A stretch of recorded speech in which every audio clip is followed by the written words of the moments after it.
tell people, understand, just because I have my health in order doesn't mean I have it all together. Yeah. It doesn't mean I have it all together, because some things I'm still lacking mentally, some things I'm still lacking emotionally, some things I'm still lacking physically, and some things I'm still lacking spiritually. Yeah. So work in progress all around. And like we said, it doesn't end. It's a lifelong thing. No, and it's a lifestyle. Races in. Journeys are forever. Because once you get to one destination, you have to move to the next. It ain't even Sunday and you preaching. Like I say, like you. I'm just saying, look, it's a lot of the stuff that we know we need to hear it, but we don't want to hear it based off of how it's delivered to us. If somebody, like I said, I've had before I came to the realization, it was you need to lose weight. I don't need to do nothing. If I don't want if you don't want to, I don't need to do anything. Because it won't matter. Yeah. No, because as long as you're preaching and throwing it at me, well, when you going to lose weight? Well, you said you're going to do this. That's why I said it's important to learn how to be your own accountability partner, because once you start telling people, oh, this is what I'm going to do, those people actually hold you to a higher standard to see if you're actually going to do it. And then when you don't do it, that's when you start getting I thought you was on a diet. Right. I thought you was going to lose weight. Are you supposed to be eating ice cream? Are you supposed to be eating this? I can eat what I want. Are you going to go on a diet? Are you going to quit eating that ice cream? Are you going to work out? Because for the last 10 years, you've been telling me you was going to work out. And you ain't even started. And it's been 10 Mondays already. Facts.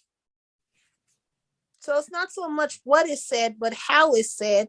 Like I said, learn how to take accountability for yourself.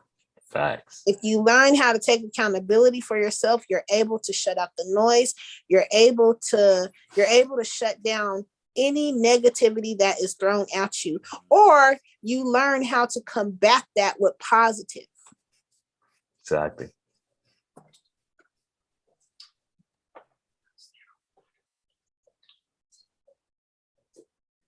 Right here. Bye. Like I have to interview her next. and actually going into your daughter, because you actually mentioned her when I initially asked you about your fitness journey. How would you say your relationship with your daughter has grown since you've entered your fitness journey? Like, how has that? Oh man, it's grown amazingly. So when the lockdown happened, she would help me film my workouts. Because I needed a camera person. Yeah. And I was like, well, everybody was buying up everything and all the tripods, you couldn't find them for like 6 months. You couldn't find nothing. So she would help me film my workouts. And like I would take her on walks. Like I said, we had nothing but time because we were all in the house. So she would go on a walk with me. Wow. And, I would just walk and talk with her. And now that she's old enough, I have a bonus daughter who is actually my little cousin. Yeah, she was my first baby before I had a baby. Oh, wow. Her and my daughter are 2 years apart. So I've raised them both. Wow. And my little cousin was the one, because like I said, she's a couple years older than my daughter. So she was the one who actually went to the gym with me first because she was old enough. Oh, I love that. And my daughter's like, well, when can I go? I was like, well, we can go to the rec center because there's literally a rec center directly across the street from my house. And I was like, well, we can go to the rec center, but you have to wait till you're 12 or 13 before I can actually take you to the gym. And she's like, okay. So I ended up getting like 4 different memberships. I had one to the rec center when I was a college student. they had a discounted program for one of the YMCA's downtown. If you're a college student, you got a free membership. Oh, wow. So I had that one. I had Planet Fitness, and then I recently have a fitness membership to Vasa Fitness because they had a steam room and a dry sauna. That was the only reason why I bought it. And like some of their equipment was pretty good too. Yeah. So she's old enough to go with me to Vasa. Now, the first time I took her, I lied about her age so that she can come because they wasn't really checking.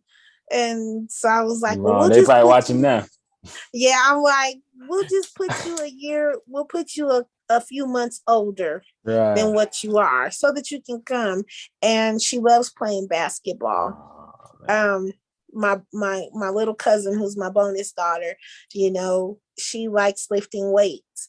So I would take them to the gym with me, and during like my workout schedule and training sessions in between, I would take them 2 days out of the week and I would train them. Wow. Just to give them a sense, because I'm like, my daughter, she wants to pursue basketball.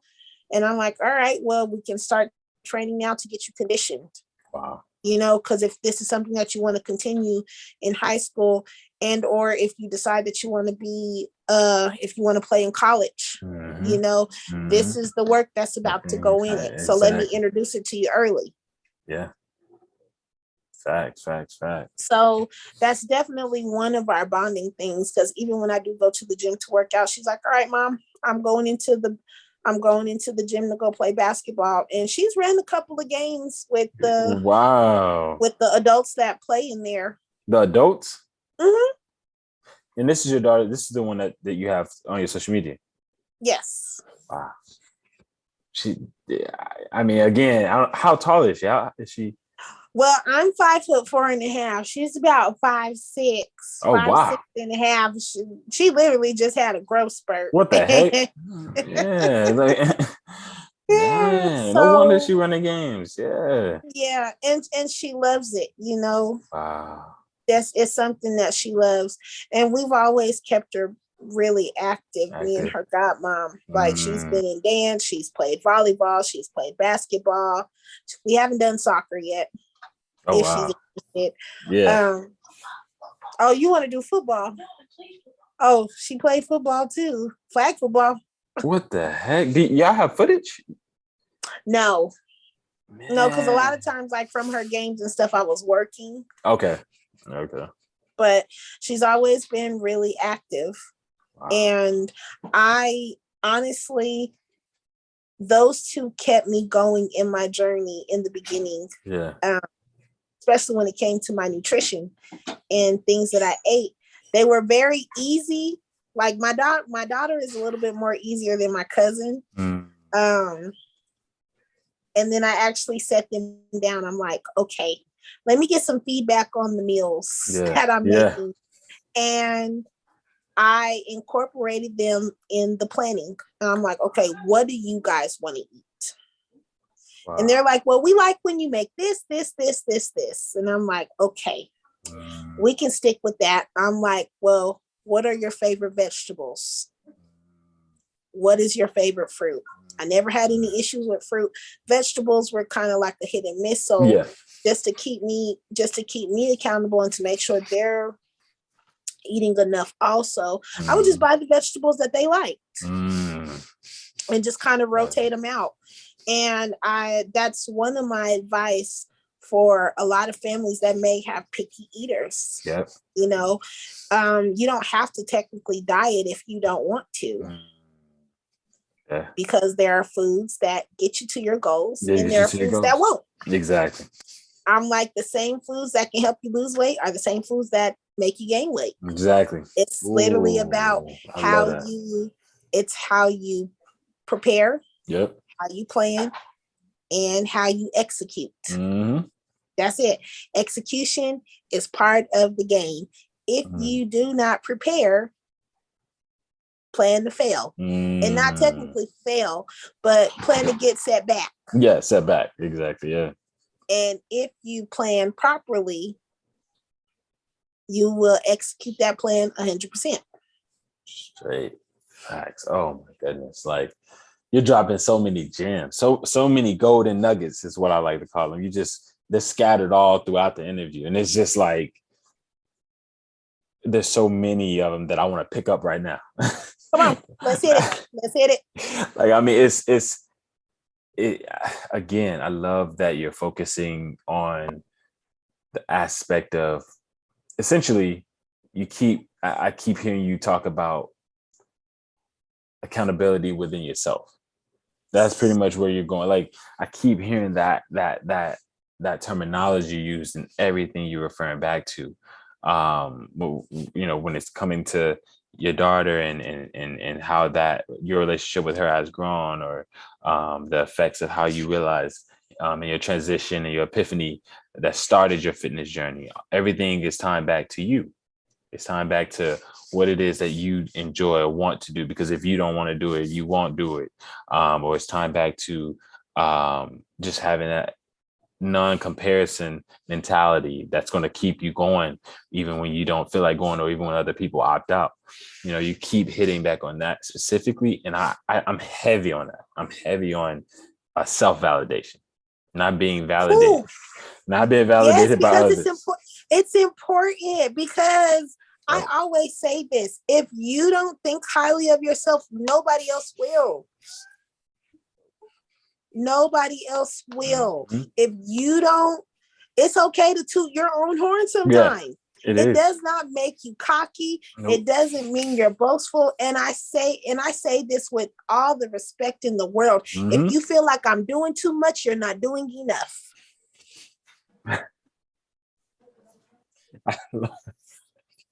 It's almost like you pulling these things. It's almost like your daughter back there holding up a sign to something, but you pulling out phrases that are just golden. But it's true though. It's true. I can't sit here and call you an overachiever because you know that you want to pass your classes, and I'm doing the bare minimum. Facts. And that regards to everything in life. Y'all stop it. Don't do that. It regards to everything in life. You know, no matter where you are in life, if you know you want to start your business, pick the brains of somebody that is in the direction where you're trying to get to. Yeah, exactly. If you know you want to go back to school, start setting yourself up for success. Are you going to have some bumps in the road? Yes, because we all do. But I always say, don't let nobody downplay you on you. Yeah. I've had people call me extra. I've had people say, why are you always posting with no clothes on? Because look, it's about to make me cuss. I'm trying. Go ahead. Let it go. Let it go. No, hey. I'm let it go. I'm go professional. Nah, it don't need to be perfect. Good. But I've had people, well, you just doing too much. You're not doing enough. Because if you were doing enough, you wouldn't question on why I'm doing what I'm doing. Yeah. You got your own journey. I have mine. Yeah. You don't know what it took for me to get here, to get this comfortable. Yeah. You don't know how many times I've questioned myself. Yeah. You don't know how many insecure days I've had. Yeah. I don't want your insecurity pouring on me because I'm out of my insecurity. And you're still in yours. If you feel like I'm extra, you're not doing enough.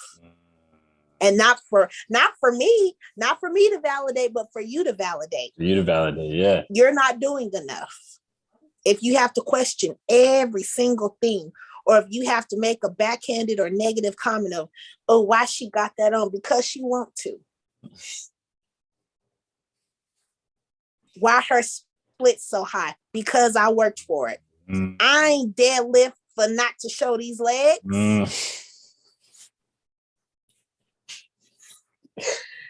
You say you get some people mad. You say you're gonna get some people mad on this. Trust me, I'm all for positivity, no matter what that looks like. Yeah. Everybody has their own journey. Everybody has their own journey to self-love and what that looked like. Even when I was on the heavier side, I still somewhat wore what I wanted to wear. But if I felt like it didn't look good, I wasn't putting it on. And if it took for me losing the weight to feel comfortable, that's my journey. That's not your concern. And until we figure out how not to be so concerned with the next person, we'll be okay. We won't feel the need to tell somebody, well, you're doing too much. Yeah. We won't feel the need to tell somebody why you got to be so extra. Yeah. I'm extra because I earned it. If you want some extraness, I'll sprinkle some on you. Because maybe you need to start living a little extra and maybe you'll be a little bit more happier.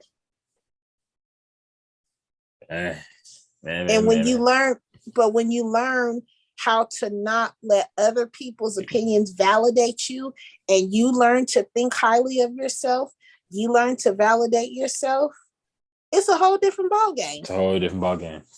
Because you don't care. You don't care about the masses. You don't care about. You don't care about fitting in. Ooh. You don't care about who says what, why they said it, when they said it. You tell them to run it back some more. You don't like me? Go tell your mama and them. You think I'm doing too much? Tell them I did 3 cartwheels instead of 2. You don't like that I go to the gym every day? Well, maybe you should come and join me and you might like it. Right. You're right. I love it. And even hitting back on the self-validation too, things are much more quieter. They're quieter. You don't hear all that, that pecking order that most people have because they feel like, oh man, I need to keep up with the Jonases. I need to keep up with, you know what I'm saying? All that is just cut out. You literally. I don't want to keep up with the Joneses because the Jones got 10 skeletons and I got 2. Facts. I don't need to add 8 more. I'm telling you. I don't need to keep up with the Joneses. The Jones got a Lexus. I got a Buick, but the Jones missed 6 months of their payments. See, when we keep up with the Joneses, we miss the bigger picture because we don't know what the Joneses is going on behind. We don't know what's going on behind closed doors. Because the Joneses may paint, oh, I'm here, but in reality, they a paycheck away from getting evicted.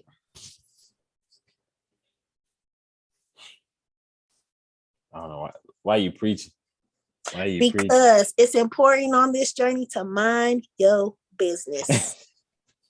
It is. It's important on this journey to learn how to be accountable for oneself. Yeah. Because as long as you keep looking for others for validation, you're going to stay stuck in a repeated cycle. Straight facts. You're going to stay stuck in a repeated cycle of everything that you're trying to get rid of. No matter what it looks like, you're going to stay stuck.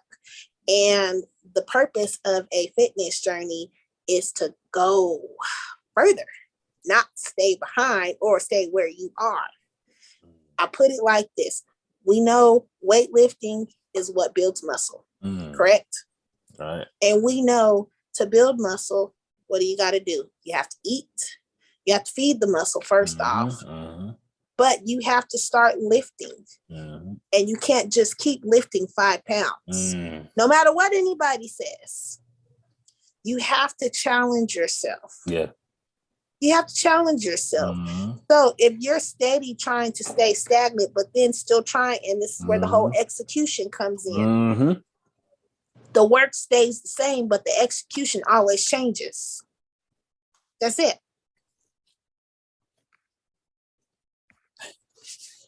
I'm telling you, man, your daughter's back there holding up something because you reading something. I don't know what it is. No. It's something, man, because it's like I said, everything you're saying is just resonating with me in every way. I love hearing you talk. I'm just gonna be honest. Like, I don't know why. No. This is something, like I said, I could talk about fitness. I could talk about this all day because things that I've learned is that on this journey, it has helped me so much. I'm not even the same person I was 2 years ago, you know, and fitness looks different for everybody. There's no right or wrong way to do it. The only wrong way to do fitness is if you lift it with improper form. That's it. That's the only wrong way to do it. True. That's it. That's the only wrong way to do it. If you know you like yoga, do it. If you like running, do it. Yeah. You have to focus on what is going to make you better instead of what's keeping you stagnant. All the naysayers that say you're doing too much, they're not doing enough. Period, point blank. Learning how to validate yourself. Yeah. Because once you start letting people validate you for you, you start becoming the things that they say. There's been so many people, so many stories that I've heard of people saying, oh, well, I've been told all my life I was never going to do this. I was never going to lose the weight. And once I started realizing for myself, I can. And, you know, think about this. Everybody know the story of Thomas the Train, the little engine that could. Yep. Let's put it in real life. Yep. If you think it, you can do it. Yep. If you speak it, that's what you start becoming. Yeah. If you say, I'm broke, guess what? You're going to be broke. Yeah. If you know you want to make more responsible financial decisions, you have to start thinking, okay, so I know I eat out every day. Maybe I can cut back to twice a day or twice out the week. Okay, you just saved $50. Now keep going. You know you have a communication problem. Let's start learning how to listen. Yeah. That means shut up. Shut your mouth. Like, you gotta put it in simple layman terms. We make things so complex. To where we constantly start and stop. And there's nothing wrong with starting over. That is not what I'm saying. If you have to start over, but start over with a different execution plan, because you can't keep starting over with the same plan. Yeah. And that goes for fitness. Life happens. Weight gain happens. Weight loss happens, whether it be medical or stress related. Weight gain happens, whether it be medical, stress related, pregnancy, medical conditions. Medication can cause weight gain just like it can cause weight loss. Yeah. We have to look at the bigger picture, and the bigger picture is overall health. Yeah. Overall health looks different for everybody, because I can't take a 400-pound body to my body and expect them to look the same, because they will not. Facts. Your 200 pounds is going to look different from my 200 pounds. And that was the beauty of my journey, especially sharing it from the beginning. Yeah. You know, my 230 didn't look like everybody else. Exactly. No. And it won't. Everybody was like, well, I look like you. I'm the same, but I don't look like you. Right. You're not going to. You're not going to. My size 16, and the largest size I got up to was a 20, almost a 22. And compared to now, you know, I gave all those clothes away last year. Yeah. And that size 20, 22, I could fit two of my legs in. Wow. I could fit the bottom half of me in one pants leg. So, you know, where I'm at now, even now with the people that I train, I let them know up front, whatever you're looking for, you're not going to get it with me. I'm gonna just let you know that. If you looking to lose 30 pounds in 3 months, it ain't happening. I'm gonna promise you 8. Wow. It's not happening. I love that. I'm gonna promise you 8 pounds. I love that. Because I want you to be realistic. Yeah. I want you to understand that, not saying it can't happen, right, but I want this to be something that will be sustainable in the long run. I don't want you to keep losing and gaining the same 30 pounds. I don't want you to keep losing and gaining the same 60 pounds. If you lost 60 pounds in 6 months, and then you gain that 60 pounds and then some back in another 6 months, you got to start back over. And there's no guarantee that what you did the first time is going to work. That's why I said the work is the same. Yeah. But the execution plan differs every single time. And speaking on my own journey, something that I did, I never do. In the beginning, I was stepping on the scale and I just became so obsessed with the number that if I wasn't losing weight, I was discouraged. And then it would make me go harder and I would tire myself out. So I was like, okay, here's what we're going to do. We're going to do the work and we're going to not even pay attention to the scale. I had a jacket that I was going through, like some clothes that were too small. And I looked at that jacket and I was like, you know what? I'm going to keep this jacket and a dress. And I was like, I'm going to keep them.